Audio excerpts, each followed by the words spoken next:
जीवन हमें एक मौका देता है, इसलिए जब भी सही कॉलेज चुनने का समय आए तो सिर्फ मंगलायतन यूनिवर्सिटी आपके बेहतरीन भविष्य और सर्वांगीण विकास के लिए। जम्मू कश्मीर में आतंकी अपनी हरकतों से बाज नहीं आ रहे हैं। लगातार घाटी में नापाक साजिशों को अंजाम दिया जा रहा है, जिसकी वजह से देश के वीर जवान बलिदान हो रहे हैं। जम्मू कश्मीर के अखनूर सेक्टर में नियंत्रण रेखा के पास धमाका हुआ, जिसमें 2 जवान बलिदान हो गए। इस हमले के बाद से उनके परिवार में मातम पसरा है। किसी ने अपना बेटा खो दिया तो किसी ने अपना भाई। दोनों ही परिवारों में बेटों की शादी होने वाली थी। जश्न का माहौल था, लेकिन उससे पहले ही खुशियों को नजर लग गई और जश्न मातम में बदल गया।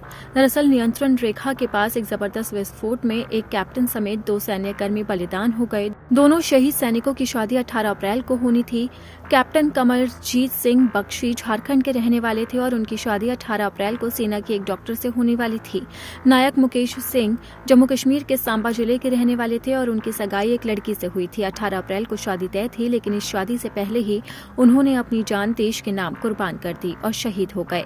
वहीं अधिकारियों ने बताया है कि मंगलवार को अखनूर सेक्टर में नियंत्रण रेखा के पास सैनिक गश्त कर रहे थे, तभी भट्टल क्षेत्र में एक चौकी के पास करीब 3:50 पर तेज धमाका हुआ। इस हादसे में 3 जवान पूरी तरह से घायल हो गए, जिनमें 2 जवानों की मौत हो गई। देखिए, ये जो कार्रवाई चल रही है, जिस तरीके से पाकिस्तान जो है अपनी हरकतों से बाज नहीं आ रहा, और ये दर्शाता है कि पाकिस्तान जो है अंदर से बहुत हिल गया है, क्योंकि जो अमन शांति आर्टिकल 370 के बाद जम्मू कश्मीर के अंदर आई है और अब बहुत अच्छे तरीके से हमारे असेंबली इलेक्शन हो गए हैं, हमारे लेजिस्लेटिव जो है पार्लियामेंट के इलेक्शन हो चुके हैं और अब पंचायत इलेक्शन भी आने वाले हैं।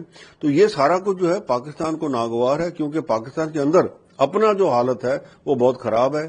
पाकिस्तान ऑक्यूपाइड जम्मू कश्मीर के लोग जो है वो चाहते हैं कि वापस हिंदुस्तान के साथ मिल जाए, बलूचिस्तान आजादी चाहता है।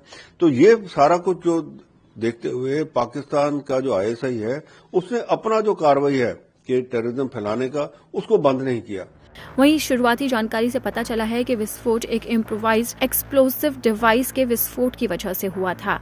ये IED आतंकवादियों द्वारा लगाया गया था। अधिकारियों ने बताया है कि विस्फोट के तुरंत बाद पूरे इलाके की घेराबंदी कर दी गई। एक पाकिस्तान में भी फ्रस्ट्रेशन रहती है, वो समय समय पर इस प्रकार की वारदातों को अंजाम देता है। मुझे लगता है ये उसी का हिस्सा है। पाकिस्तान अभी हाल ही में जम्मू कश्मीर में इलेक्शन भी हो गए, सरकार भी बन गई, शांति व्यवस्था भी कायम हो गई। इन सभी चीजों के बावजूद पाकिस्तान बाज नहीं आ रहा। जवाब तो उसको दिया जाएगा, लेकिन जब इस प्रकार की घटना होती है तो दुख होना स्वाभाविक बात है।